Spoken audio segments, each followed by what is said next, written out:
Baba yetu Mwenyezi Mungu wa mbinguni, kwa jina la Yesu Kristo, Mungu wetu, tunalienzi jina lako. Tunasema wewe ni Bwana mwenye uwezo na mamlaka. Unatawala mbingu na nchi Bwana. Nasi Bwana tuna furaha katika mioyo yetu kujua ya kwamba sisi ni sehemu ya uchumi wako Bwana, sisi ni watoto wako. Na una mipango mizuri kwa ajili ya maisha yetu, vile ambavyo unasema katika Yeremia. Mungu wetu, ninaomba ya kwamba mapenzi yako makamilifu yatekelezwe katika maisha ya kila mmoja wetu. Tusaidie Bwana, kusiwe na mmoja ambaye angetaka Bwana kuongozwa na nia yake, lakini kwa kweli nia yetu iweze kuondoka Bwana, na tuweze kuongozwa na nia ya Bwana wetu Yesu Kristo. Leo hii ninaomba ya kwamba uchunguze maisha yetu.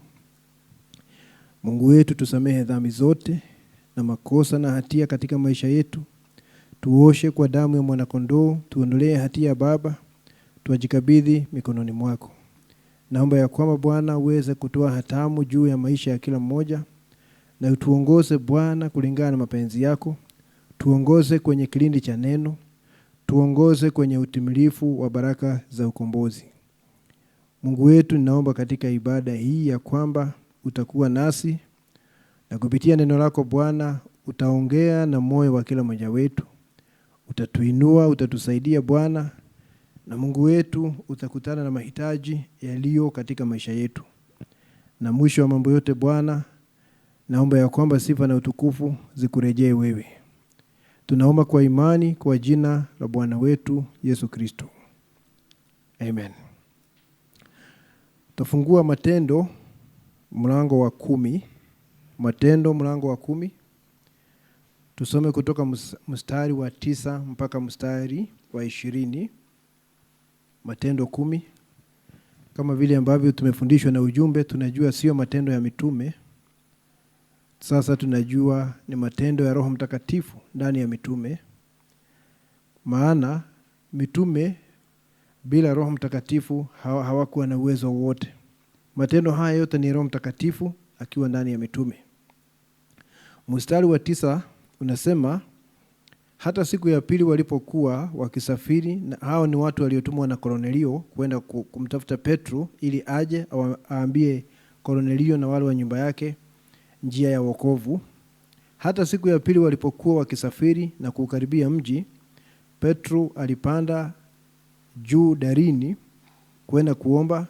Yapata saa 6 ya mchana, akaumwa na njaa sana, akataka kula, lakini walipokuwa wakiandaa, roho yake ikazimia. Akaona mbingu zimefunuka na chombo kikishuka kama nguo kubwa inateremshwa kwa pembe zake 4 hata nchi, ambayo ndani yake walikuwamo aina zote za wanyama wenye miguu 4 na hao watambaao na ndege wa angani. Kisha sauti ikamjia kusema, ondoka Petro, uchinje ule. Lakini Petro akasema, hasha Bwana, kwa maana sijakula kamwe kitu kilicho kichafu au najisi. Sauti ikamjia mara ya pili ikamwambia, vilivyotakaswa na Mungu usiviite wewe najisi. Jambo hili likatendeka mara 3, kisha kile chombo kikapokewa tena mbinguni.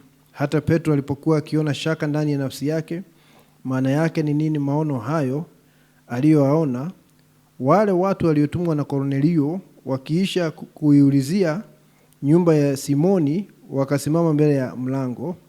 Wakaita wakauliza kwamba Simoni aitwaye Petro anakaa humo. Na Petro alikuwa akiyafikiri yale maono. Roho akamwambia, watu 3 wanakutafuta. Basi ondoka, ushuke, ufuatane nao, usione tashwishwi, kwa maana ni mimi niliye watuma. Bwana aongeze baraka. Tunaweza kuketi.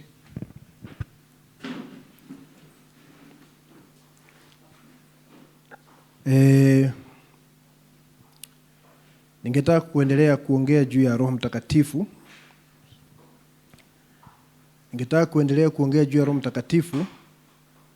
Na ningetaka kuongea juu ya Roho Mtakatifu akiwa kiongozi. Roho Mtakatifu akiwa kiongozi wa maisha yetu, guide. kwa sababu tumeona hayo maneno ambayo Petro aliambiwa na Roho Mtakatifu. Tukiongea juu ya kiongozi, kwanza kiongozi anakuonesha njia, kwa sababu kiongozi ni mmoja ambaye anajua njia hiyo. Na mahali ambapo unahitaji kiongozi, huwezi kwenda safari ama kuendelea bila yule kiongozi. Katika ujumbe ambao unaitwa The Guide ama kiongozi, nabii anasema hivi, wale watu ambao wanakwea milima, naitwa hiking. Wale watu ambao wanakwea milima wanahitaji kiongozi, mtu ambaye anajua mazingira ya mlima, mtu ambaye anaweza kuwaongoza msije mkaingia kwenye maafa. Kifika wakati fulani anawaambia sasa, leo hatutakwea, tutaweka kambi yetu hapa kwa sababu naona hali ya anga sio nzuri. Tunaweza kuangamia katika hali kama hii na mambo kama hayo. Ni watu ambao wana uzoefu mkubwa na wanajua hayo mazingira, wanaongoza watu wale ambao wanapanda milima. Naona wanahitaji viongozi. Na anasema ya kwamba kama hakuna kiongozi, mtu kuingia kwenye mauti ni rahisi sana. Anasema kuna mtu mmoja ambaye alichukua mwanawe wa miaka 6, akamwambia waende wakatembee kwa milima. Wakatembea, mtoto akachoka. Kaambia baba yake amechoka, kwa sababu anakwea milima na yeye ni wa miaka 6, kachoka. Sasa baba yake akamchukua, akamwekelea kwa mabega, akambeba, lakini giza linaendelea kuingia. Nabii anasema unajua huyu mtu hakuelewa mambo ya kukwea milima. Naona ni kusema tu ana ujasiri, lakini anaenda pale bila kujua ni nini anafanya. Kwa sababu anasema kama ni mtu ambaye angekuwa na uzoefu, angefika mahali fulani aone ya kwamba giza likianza kuingia, unarudi chini mara moja. Kwa sababu usipofanya hivyo, hutajua njia ya kurejea, na kisha baridi itaanza kuingia na utakufa hapo kutokana na baridi. Lakini wakati aliendelea akielekea kwenye kilele cha mlima, akahisi ya kwamba mtoto ameanza kuwa baridi. Mtoto alikufa kama amebebwa kwenye mabega. Sasa akija, alirudi na maiti ya mtoto. Kwa sababu ni mtu ambaye hakuweza kuelewa mambo kama hayo, mazingira ya mlima, kifika wakati fulani usidhubutu kwenda kupita hapo, urudi nyuma, mambo kama hayo. Anasema hata kuna vijana wengine ambao walikuwa nao ni scout na walijiamini sana, wakaenda kwa milima, lakini ikafika mahali ambapo giza likaingia na wakachanganyikiwa. Na nabii anasema hivi, mtu akipotea, tuseme mtu amepotea porini, wasiwasi huwa unaingia sana mpaka hali yake ya kawaida ya mawazo inavurugika, anakuwa kama mwenda wazimu. Kuna mmoja ambaye alikuwa amepotea kwenye pori, na wakati walikuja kumnusuru alianza kupigana nao akiwa na ukali kama wa mnyama, kwa sababu amepata shida ya mawazo kwa sababu ya kupotea. Mtu akipotea anaingia katika kitu ambacho kinafanana na mwenda wazimu. Sasa fikiria ukipotea kiroho. Kipotea kiroho, unafuata madhehebu, unafuata kanuni za imani. Ndio sababu unaona mtu kama hajapatana na ukweli, hayuko katika hali yake timamu. Sio timamu wakati mtu hajapatana na ukweli. Na hawa vijana ambao walikuwa ni scout, ingawa scout huwa wanaenda porini na wanajiamini, waliangamia kule. Kwa sababu theluji ilianza kumwagika pale, mwishowe wakafa. Anasema kama wangekuwa ni watu ambao wanaelewa mambo ya milima, kuna namna ambayo wangenusuru maisha yao, lakini hawakuweza. Na walisema pale mwanzo hawana haja kuwa na kiongozi, guide wa kuongoza kule kwenye milima. Wakamweka kando, na ndio sababu walikuja wakaangamia.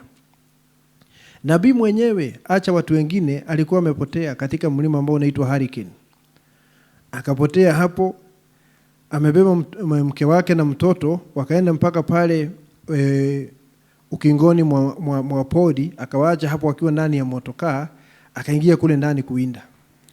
Akakaa sana, usiku ukaanza kuingia.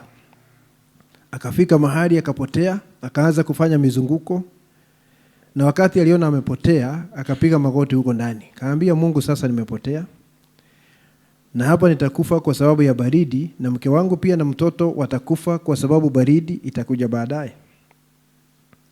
Na wakati alifanya hivyo, Mungu akaondoa mawingu pale, mahali ambapo palikuwa na mnara na nyumba pale ya pori, tuseme maafisa wale ambao wanalinda ile pori, akaona hiyo nyumba pale juu. Na akakumbuka zamani wakati alikuwa anafanya kazi na hiyo idara, alikuwa mhusika katika kujenga baadhi ya vitu ambavyo viko pale juu.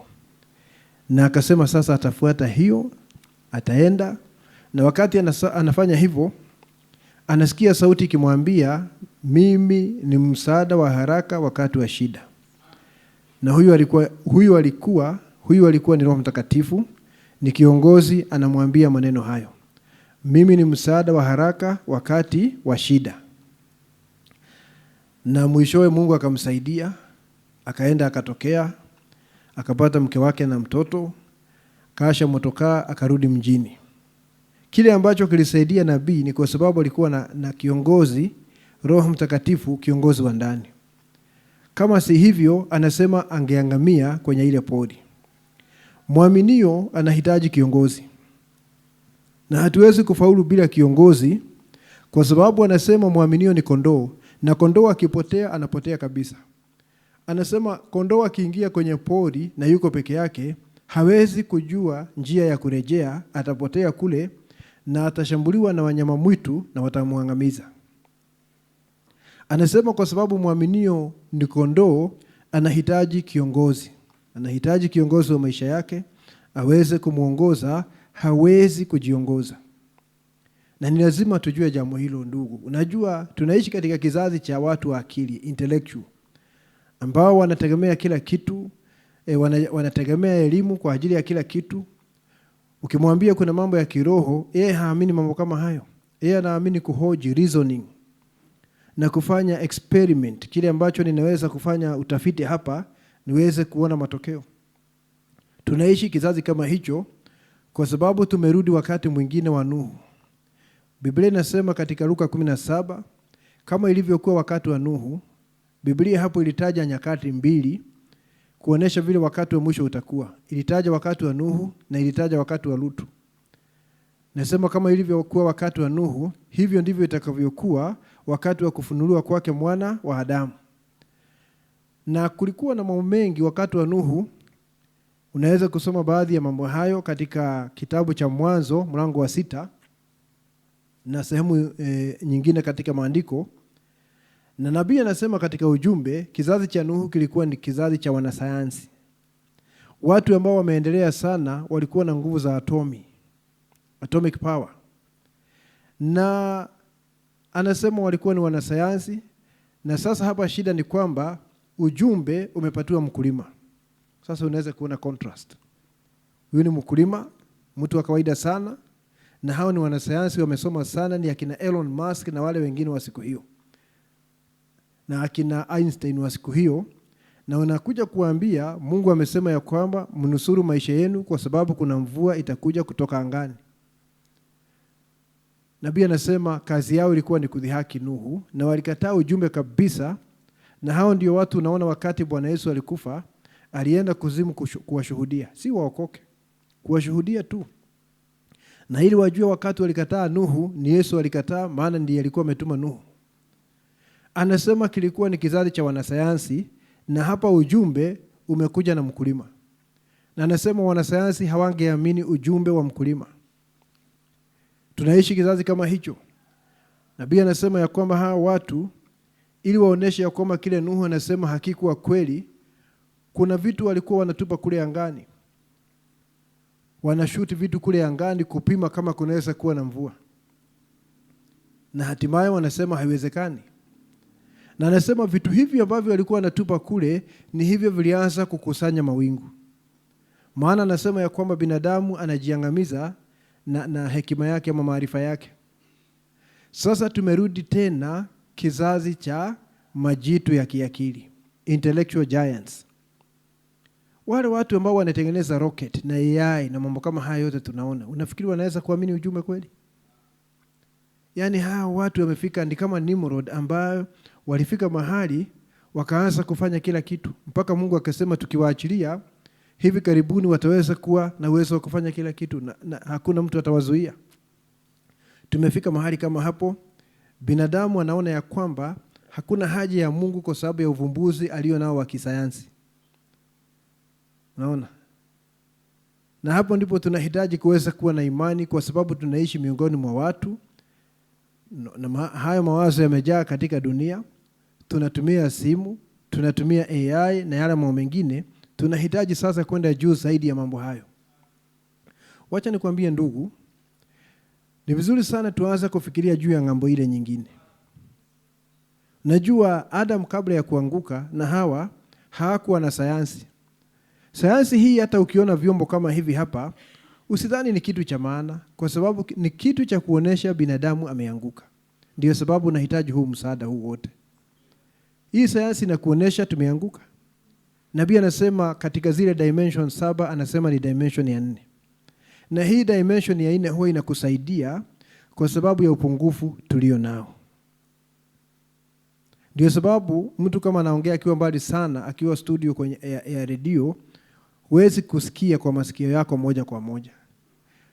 Yabidi sasa pawe na kifaa ambacho kinaweza kuleta waves kutoka pale kikuletee uweze kusikia. Lakini mtu ambaye hajaanguka, kama tungekuwa hali ya asili, ungeweza kusikia. Na nabii alikuwa na uwezo wa baadhi ya mambo kama haya. Kuna siku moja, najua Mungu ni wa ajabu sana, nabii anasema sisi hatuamini Bible school hata kidogo, lakini kuna wakati Billy Paul alikuwa Bible school. Na walikuwa huko na ndugu mwingine ambaye anaitwa Brother Perry Green. Na ni Mungu alifanya hivyo ili Billy Paul asiingizwe kwenye mafunzo ya kijeshi ambayo alikuwa ni lazima. Akaepuka military training ili aendelee kusaidia baba yake katika kazi ya Bwana. Na siku moja wakiwa mbali sana, walikuwa kuna kitu ambacho Perry Green alikuwa anauliza Billy Paul, na Billy Paul asingeweza kujibu. Na nabii akiwa mbali sana, tunaongea juu ya labda kilomita 100 kadhaa ama labda 1000 ama zaidi. Nabii akasikia vile wanaulizana. Hana simu, hakuna chochote, akasikia tu kupitia msaada wa Roho Mtakatifu. Na wakati alisikia vile wanaulizana, akaenda akachukua simu, akapigia Perry Green, akamjibu lile swali alikuwa anauliza Billy Paul. Unaona? Anasikia kwa mbali sana. Manabii wa Mungu walikuwa na 4th dimension ambayo haikuwa inahitaji sayansi. Sasa watu wanajivunia sayansi, na sayansi hii inaonyesha ya kwamba binadamu ameanguka, ndio sababu anatumia misaada kama hii. Ukirudi katika ustaarabu wa imani, utakuwa juu sana, huna haja ya sayansi. Anasema ukiingia kwa mfano katika mwili wako wa neno, unaweza kuona mara 100 zaidi ya vile unaona sasa. Unaweza kuona 100 times better, mara 100 zaidi, kwa njia bora zaidi kuliko vile unaona sasa, ukiingia katika mwili wa neno. Unaona? Anasema ukiingia katika mwili wa neno, unajua mambo yote. Sasa haya maisha ya kutumia sayansi na msaada wa sayansi na vitu kama hivyo ni maisha duni. Ndio sababu tunatamani kurudi katika ustaarabu wa imani. Fikiria vile nabii anasema ya kwamba ile siku utageuzwa mwili, utaanza kutembea kwa spidi ya mawazo. Hiyo hitaji rocket ama motokaa, spidi ya mawazo. Angalia, anasema mahali pengine katika ujumbe ambao unaitwa kuhesabu kinyume nyume. Anasema binadamu akitaka kutuma kifaa kule kwenye sayari nyingine kule, kifaa hicho kinachukua muda mrefu sana. Unaona?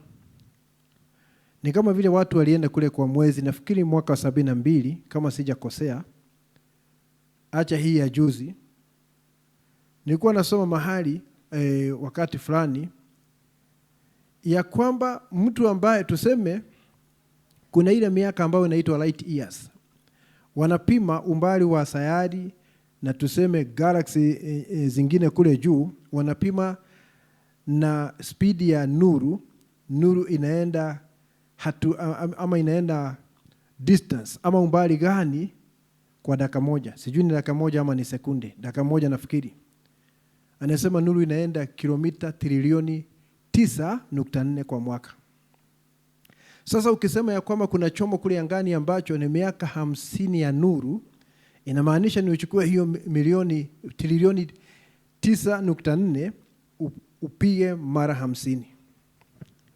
Anasema ikiwa mtu yuko tuseme mtu ambaye angekuwa miaka 50 ya nuru nje ya dunia, na wale watu walienda pale kwa mwezi mwaka 72, saa hii ndio hayo maneno yanamfikia. Yalifanyika mwaka 72, lakini saa hii ndio haya maneno yanamfikia tukitumia spidi ya mwangaza. Sijui kama unaona jambo hilo, ya kwamba hili jambo lilifanyika 1972, mwaka 72, lakini mtu aliye miaka 50 ya nuru nje ya dunia, saa hii ndio hayo maneno yanamfikia.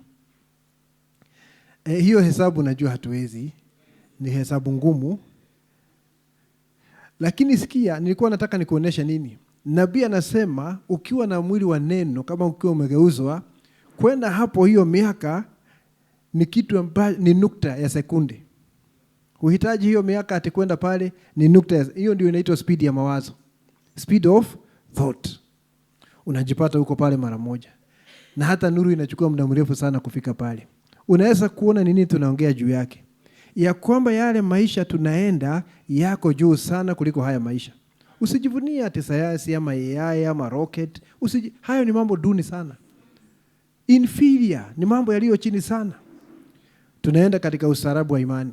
Hutahitaji motokaa, huhitaji chochote cha kisayansi. Tunarudi katika ustaarabu wa imani. Na kwa sababu tunaishi kizazi cha wasomi, intellectual giants, tunaishi kizazi kile, inakuwa ni vigumu sana kuambia watu juu ya neno la Mungu waliamini. Hata madhehebu ukiwaona, si kwamba wanaamini neno. Madhehebu ni hybrid, ni mchanganyiko wa neno la Mungu na uongo wa ibilisi. Ndio sababu unaona wanapenda mambo ya dunia namna hii. Lakini sisi tunataka imani ya kututoa hapa. Na ndio sababu kuna ngurumo 7 zinatuletea ile imani kwa ajili ya neema ya kunyakuliwa, ili tuweze kwenda ng'ambo ile nyingine. Tuweze kuondokea mambo haya yote na shida hizi zote za binadamu na sayansi na upotovu, tuweze kuondokea mambo haya.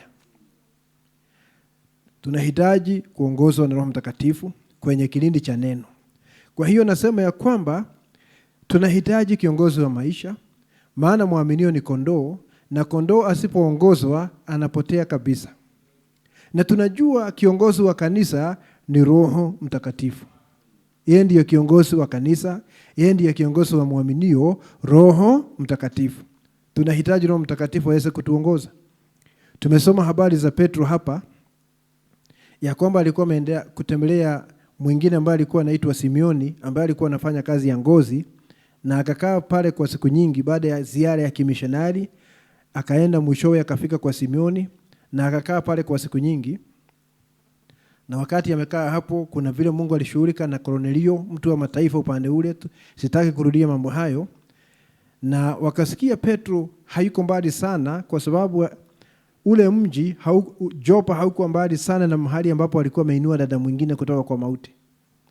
Sasa wakasikia yuko katika mji hapo karibu, na Roho Mtakatifu akamwambia Kornelio atumane kwa Petro, na Petro akija atamuonesha njia ya wokovu. Na Petro akapata njaa, na wakati walikuwa wanaandaa chakula akaenda kule juu, chumba cha juu. Na hapo ndipo anaona maono, na haya maono yalikuwa yanaonyesha wanyama wa kila aina. Mungu anataka kuokoa watu wa mataifa. Wakati Mungu anamwambia ale, auwe na ale, akasema unajua Bwana, sijawahi kula kitu kilicho najisi. Mungu akasema kile ambacho Mungu ametakasa usiseme ni najisi. Inamaanisha ni Mungu sasa anataka kuokoa watu wa mataifa ambao hapo awali walikuwa wanahesabua hivyo. Sasa Mungu angetaka kuwafungulia mlango kupitia nyumba ya Kornelio waweze kuokoka. Na wakati alikuwa amesimama hapo, wakati maono yalifika mwisho, hakuelewa jambo hilo. Biblia inasema, tumesoma, Roho Mtakatifu akamwambia kuna watu 3 pale kwenye mlango ambao wanakuulizia, basi shuka na uandamane nao na usiogope, maana ni mimi nimewatuma. Na wakati alienda, tunajua ulikuwa ni mwendo, kwa sababu nafikiri walifika kesho yake. Wakaenda pale katika nyumba ya Kornelio, na Kornelio wakati alimuona Petro akamsujudu. Petro akamwambia inuka, mimi ni mtu kama wewe. Kamuuliza mbona umeniita hapa? Wakati alieleza yale mambo, sasa Petro akajua ya kwamba ameitwa hapa ili ahudumie hawa watu wapate wokovu. Akaanza kuongea na kusema ameona kweli Mungu hana ubaguzi, lakini katika kila taifa akiona watu ambao ni waaminifu atawaokoa. Na Biblia inasema ya kwamba wakati Petro alikuwa ananena maneno hayo, Roho Mtakatifu akamiminika, akawajaza watu wa mataifa, wale wote ambao Kornelio alikuwa ameita pale wakajazwa na Roho, vile ambavyo Wayahudi walijazwa na Roho siku ya Pentecost. Unaona, hapa ni uongozi wa Roho Mtakatifu. Mitume wanaongozwa na Roho Mtakatifu, na hatuwezi kuwa tofauti, lazima tuwe na kiongozi wa maisha yetu. Kwa sababu bila kiongozi, ndugu, tutafanya kazi kubwa, tutaumia hapa na pale, na tutatumia mawazo yetu kama wanadamu sana, na hatutapata matokeo. Na ndio sababu Biblia inasema katika kitabu cha Mithali ya kwamba usitegemee akili zako mwenyewe. Tunahitaji kiongozi wa maisha yetu, na huyu kiongozi ndiye anayejua njia hii. Na wale wote ambao walitutangulia na walifaulu ni kwa sababu waliongozwa na huyu kiongozi. Na yeye ndiye amekuwa akiongoza watoto wake katika kila kizazi. Aliongoza mitume, aliongoza St. Martin na wengine, na ni yeye anatuongoza na anafaa kutuongoza siku ya leo. Tunahitaji kiongozi wa maisha yetu. Ningetaka tuangalie vile Paulo pia alikuwa anaongozwa na Bwana katika kazi ya umishonari. Tusome hapo Matendo 16. Tulianza kusoma Matendo 10, lakini sasa nataka tusome mlango wa 19, Matendo wa 16, sio 19, 16. Tusome hapo naye Paulo akiwa katika kazi ya kimishonari, vile ambavyo Bwana anamuongoza ili asije akafanya kazi ya bure. Na sitaanza pale juu, lakini nitaenda mstari wa 6. Nisome mstari wa 6 mpaka mstari wa 10. Inasema hivi, Paulo akiwa na wengine wanaendelea katika ziara ya kimishonari. 6 inasema wakapita katika nchi ya Frigia na Galatia, wakikatazwa na Roho Mtakatifu wasilihubiri neno katika Asia. Wanakatazwa na Roho Mtakatifu kwa sababu yeye ni kiongozi. Anajua wataenda kule Asia na watafanya kazi ya bure. Wataenda Asia na hawatapata kondoo. Unaona? Walipofika kukabili Misia, wakajaribu kwenda Bithinia, lakini Roho wa Yesu hakuwapa ruhusa. Roho aliwakataza. Roho anawakataza. Wanataka kwenda mahali fulani, na si kwamba wana nia mbaya. Nia yao ilikuwa sahihi, lakini Mungu anawakataza hata wakiwa na nia sahihi, kwa sababu yeye ni kiongozi. Na tumesema hapo awali kiongozi ndiye anayejua njia. The guide knows the way. Hatuwezi kumuongoza, ni yeye anatuongoza. Na wewe unaweza kuona kana kwamba kama wangeenda mahali hapo, labda waliona hivyo, wanaweza kupata matokeo. Lakini kiongozi anajua hawatapata matokeo. Tunahitaji kiongozi. Unaona? Mstari wa 7 unasema walipofika kukabili Misia, wakajaribu kwenda Bithinia, ni sehemu fulani ya Asia, lakini Roho wa Yesu hakuwapa ruhusa. Wakapita Misia, wakateremkia Troa. Yaani wamejaribu kuingia mahali, Roho Mtakatifu akawakataza. Paulo akatokewa na maono usiku, na haya maono nani analeta? Ni yule kiongozi. Yule kiongozi ambaye alikukataza mchana kuingia sehemu fulani ya Asia, kiongozi huyo tena usiku anakupatia maono. Alimuona mtu wa Makedonia amesimama katika maono. Sasa ameona mtu amesimama, akimsihi na kumwambia vuka uje Makedonia utusaidie. Anaona haya katika maono. Kwa sababu gani? Alikuwa anataka kwenda kule sehemu fulani ya Asia. Roho Mtakatifu akamkataza. Akamwambia sasa enda kule Makedonia. Enda kule Makedonia, na ukienda huko akaona ono, anaitwa kule Makedonia. Nabii anasema baadaye katika ujumbe ya kwamba ni kumaanisha huko ndiko mlango wa kimishonari umefunguka. Hapo ndipo wanatakiwa kwenda kufanya kazi ya Bwana. Acha tumalize. Inasema hivi,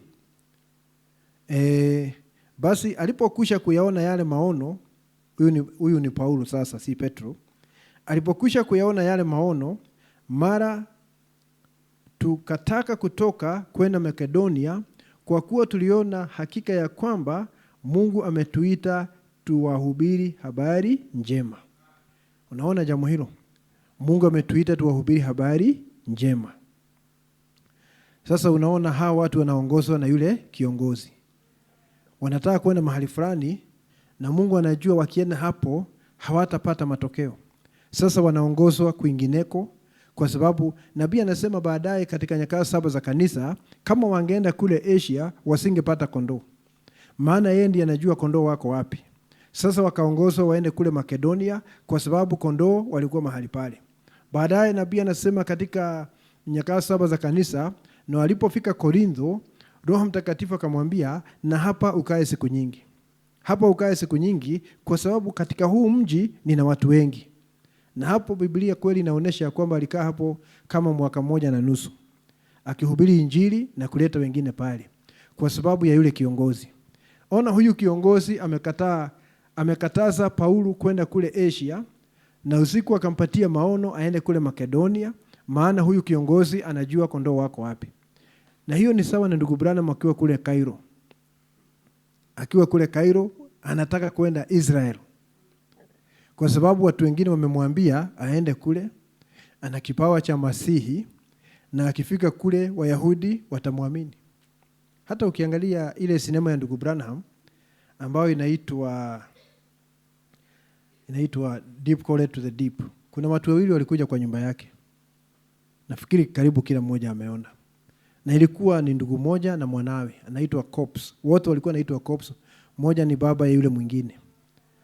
Na wanakuja kwa ndugu Branham ili wamhoji, na wakamwambia, ndugu Branham, tunaamini hiki kipawa ulicho nacho, ukienda kule Israeli kwa sababu wamefundishwa kuamini manabii wao wataamini.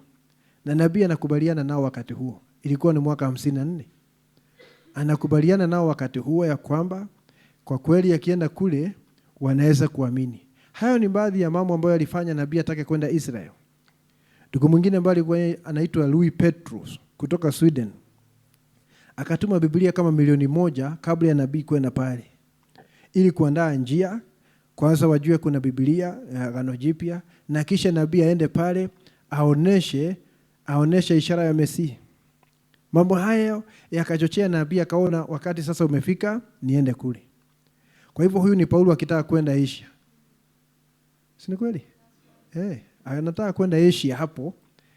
William Branham anataka kwenda Israel na si mapenzi ya Mungu. Mungu akamwambia, hebu rudi pale nyuma ya ndege. Yuko kwa uwanja. Go behind the plane. Akamwambia usiende Israel. Usiende Israel kwa sababu wakati haujafika, na tena si kazi yako. Kazi ya Israel ni ya Musa na Elia, manabii wa Kiebrania. Akamwambia badilisha tiketi uende nchi nyingine. Sijui alitumwa nchi gani. Akaambiwa change your ticket. Sasa si unaona yule Mungu ambaye amekukataza. Hivyo ndivyo Paulo alikatazwa. Kwa sababu maandiko yanasema Roho wa Kristo alimkataza hivyo, alikataza William Branham kwenda Israel. Kwa njia hiyo. Na huyo ambaye amekukataza hata kuacha bila jibu, lazima akuoneshe utaenda wapi. Alikataza Paulo, akamwambia aenda wapi? Makedonia. Alikataza William Branham, akamwambia badilisha tikiti ya ndege uende nchi fulani. Unaona? Tunaongea juu ya nani? Kiongozi. Wewe tazama kama nabii angeenda Israel, na aanze kufanya mikutano kule barabarani, na aanze kupambanua mioyo ya watu, hata Wayahudi hawangeamini. Mungu anamwambia majira bado. Mungu anafanya kazi na majira. Namba 2, sio kazi yako. Nabii amehubiri ujumbe ambao unaitwa kujaribu kufanyia Mungu kazi bila mapenzi ya Mungu. Anasema wakati unafanyia Mungu kazi, kuna mambo lazima uzingatie, ili isemekana hiyo kazi ambayo unafanya ni kazi ya Bwana. Anasema lazima uwe ni wakati wa Bwana. Lazima uwe ni wakati. Number 1. Jambo la pili, lazima yawe ni majira. Jambo la 3, lazima hilo jambo unataka kufanya liwe limeandikwa kwenye neno. Jambo la 4, lazima iwe ni yule mtu ambaye Mungu ameteua. Kama si ya huyo, basi hakuna kazi ya Mungu itafanyika pale. Na jambo la mwisho, lazima lidhibitishwe na Roho Mtakatifu. It must be vindicated. Sasa kama mambo hayo hayapo, hiyo kazi si kazi ya Bwana. Kwa hiyo kama nabii angeenda kule aanze kujaribu kufanya mikutano, hangefaulu. Kwa sababu si wakati na si majira na si yule mtu ambaye ameteuliwa. Na wala haikuandikwa kwenye maandiko ya kwamba mtu wa mataifa ataenda pale. Ndio sababu tunahitaji huyu kiongozi, anajua njia, anajua maandiko, anajua majira, anajua mambo haya yote. Tunamhitaji. Na mara nyingi tunaingia katika shida kwa sababu hatutegemea huyu kiongozi. Tunataka kutegemea akili zetu, sayansi ya kisasa na sasa AI na mawazo ya watu wengine. Tunataka kutegemea mambo hayo. Tunahitaji kiongozi wa maisha yetu. Unahitaji huyu kiongozi akwambie ni kazi gani unafaa kufanya katika maisha haya. Badala ya kubahatisha hapa msimu huu, pale msimu ule. Pale msimu ule, pale msimu ule. Tunahitaji kiongozi aweze kutuongoza.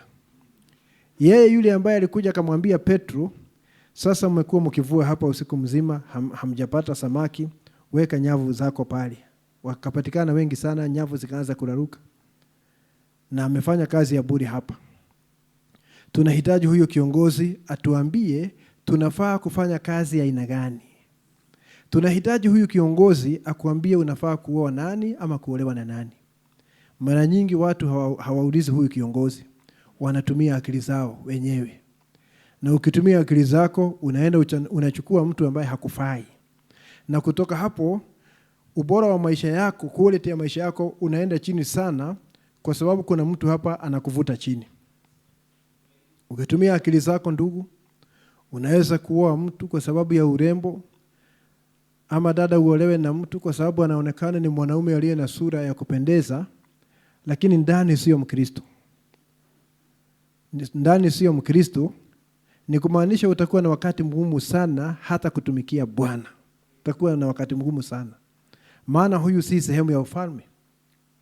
Tunahitaji kiongozi aweze kukuongoza kwa yule mtu ambaye anafaa. Hilo silo jambo unaweza kujifanyia mwenyewe. Na kama utajifanyia uchukuane na mtu, ndugu, dada, ni wewe utakuja kuumia baadaye. Kuna wengi sana katika ujumbe wanalia siku ya leo kwa sababu hawakuongozwa na huyu kiongozi, walijiongoza wenyewe. Saa hii ni kulia wanalia. Na unajua mara nyingi wana youth wakati unajaribu kuwapatia ushauri, wakati mwingine wanakuwa kichwa ngumu, wanataka kuonesha maisha ni yangu. Ninaweza kuishi vile ambavyo ninataka, sio vile unataka. Kama unapenda Mungu, unaishi kulingana na vile neno linataka.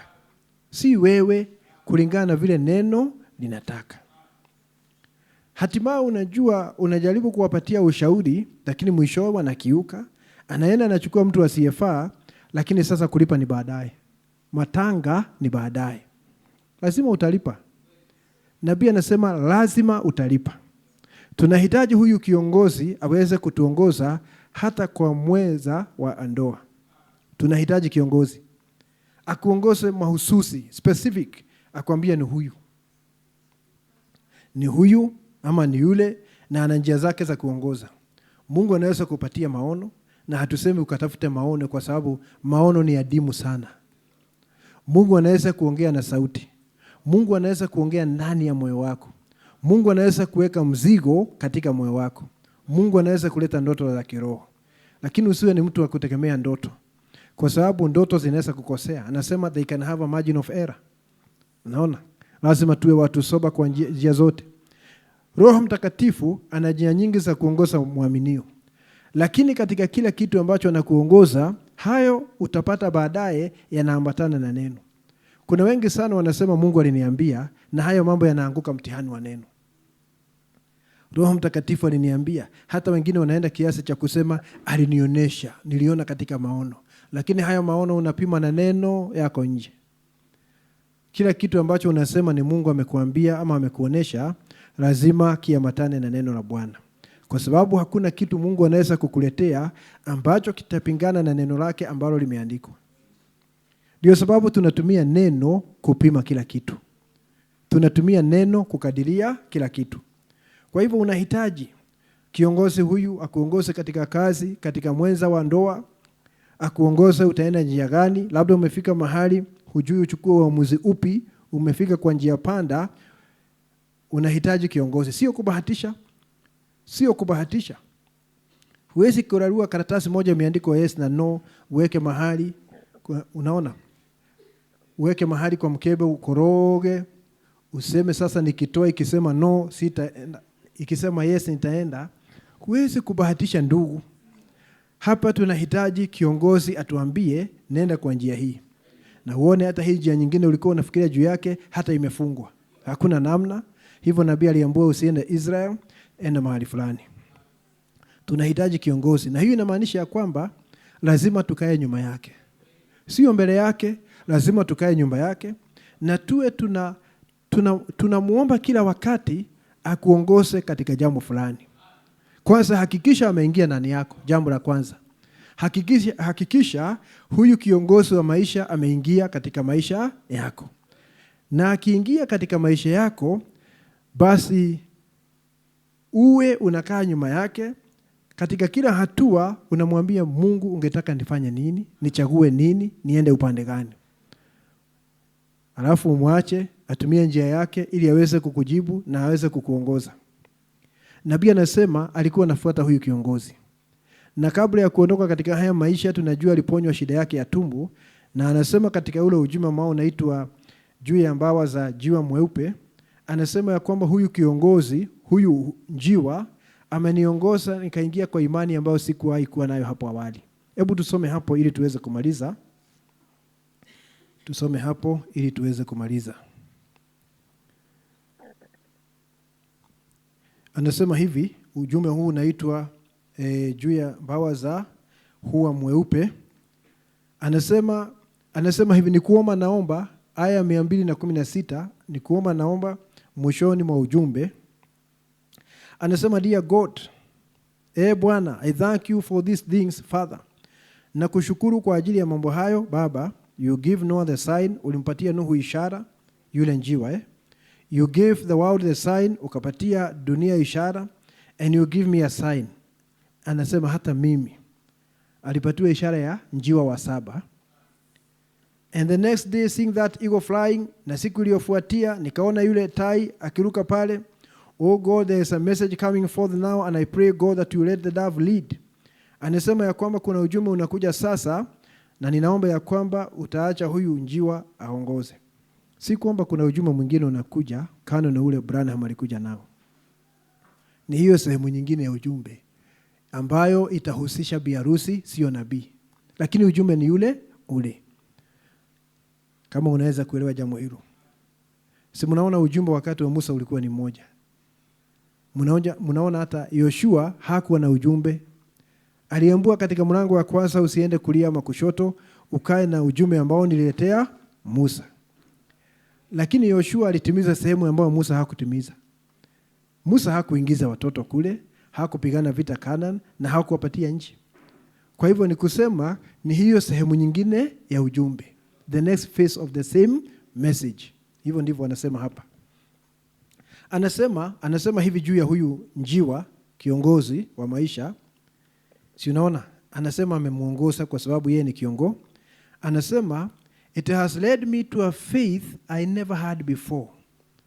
Huyu njiwa ameniongoza mpaka kuwa na imani ambayo sikuwa nayo hapo awali. It has led me to a faith I never had before.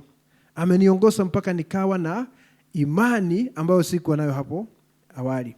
I know God is going to be all right. I thank you for it, Father. Sasa unaona huyu njiwa ni yeye anakuongoza hata kuwa na imani kamilifu. Ni yeye anakuongoza uweze kuwa na imani kwa ajili ya neema ya kunyakuliwa. Hakuna mwingine anaweza kukuongoza. Ni yeye anakuongoza. Na hata wakati nabii alihubiri ujumbe, kimo cha mtu mkamilifu, na baadaye akahubiri, jioni yake akahubiri ujumbe, kiongozi wa maisha yangu, anasema ya kwamba ili kuweza kuwa na virtues, kuweza kuwa na hizi sifa za tabia ya kiungu, ni huyu kiongozi atakuongoza uweze kujitwalia mambo haya. Kiongozi huyu Roho Mtakatifu atakuongoza uweze kujitwalia mambo haya na uweze kufika kuwa mwana wa Mungu aliyedhihirishwa. Utaongozwa na nani? Na huyu kiongozi katika hii piramidi yote kwenda mpaka pale juu. Tunahitaji huyu kiongozi wa maisha yetu. Usitegemea akili zako mwenyewe. Unahitaji kiongozi, ninahitaji kiongozi. Tunahitaji kupokea huyu kiongozi. Atuongoze akiwa ndani yetu. na tunahitaji kukaa nyuma yake, na tunahitaji kujiweka chini mamlaka yake. Na kila wakati ambapo hujui uelekee wapi, basi unauliza kiongozi huyu, Bwana, ungetaka niende wapi? Niongoze kulingana na mapenzi yako. Na wakati kiongozi anakuongoza, hawezi kukuongoza kulingana na mapenzi yako ya binadamu. Najua sisi tuko na uchoyo kama binadamu. Ningetaka Roho Mtakatifu aniongoze kutimiza yale ninaonea shauku ya kibinadamu. Mungu hafanyi hivyo. Wakati anakuongoza kulingana na neno lake. Na neno lake si lazima liambatane na hisia zangu. Anakuongoza kulingana na neno. Mungu hainami hivi, huwezi kumuinamisha hivi atende mapenzi yako. Mungu anatenda mapenzi yake. Ndio sababu nabii anasema usijaribu kubadilisha neno la Mungu. Mwambie kubadilishe, moyo wako uambatane na neno. Mungu hawezi kubadilika, ni wewe utabadilika uambatane na neno lake. Haleluya. Wacheni tuombe. Mwenyezi Mungu, kwa jina la Yesu Kristo, pokea sifa na shukrani. Tunasema ya kwamba unastahili. Asante kwa sababu umetupatia kiongozi, na kiongozi huyu ni Roho Mtakatifu. Jalia ya kwamba kila mmoja atampokea kwenye moyo wake, na ujalia ya kwamba wakati ameingia katika mioyo yetu, kila mmoja Bwana atakuwa chini mamlaka yake, na ya kwamba hatutafanya maamuzi yetu, lakini Bwana tutakaa nyuma yako na kutafuta uso wako kila wakati Bwana, ili utuongoze kulingana na mapenzi yako. Mungu wetu, dunia hii hatuwezi kujiongoza. Imejaa mitego na hatari nyingi sana. Tunahitaji uweze kutuongoza. Tunahitaji utuongoze Bwana mpaka kilele cha imani hii, mahali ambapo kila mmoja atakuwa na kimo cha Yesu Kristo. Basi tujalie Bwana kukaa nyuma ya kiongozi wetu. Roho Mtakatifu apate hatamu na utawala juu ya kila mmoja, na aweze kutuongoza kutimiza mapenzi yako. Mwenyezi Mungu, pokea sifa na shukrani. Unajua mahitaji yaliyo miongoni mwetu, na ninaomba kwa jina la Yesu Kristo ujalie kila mmoja Bwana, umkirimie ule msaada ambao wanahitaji. Wale ambao ni wagonjwa, ninaomba ya kwamba uweze kuwaponya kwa jina la Yesu Kristo. Mahitaji yetu yote Bwana unayafahamu. Basi ninakusihi ushughulikie kila mmoja, na ukifanya hivyo sifa na utukufu ni zako. Tunaomba kwa imani kwa jina la Yesu Kristo. Amen.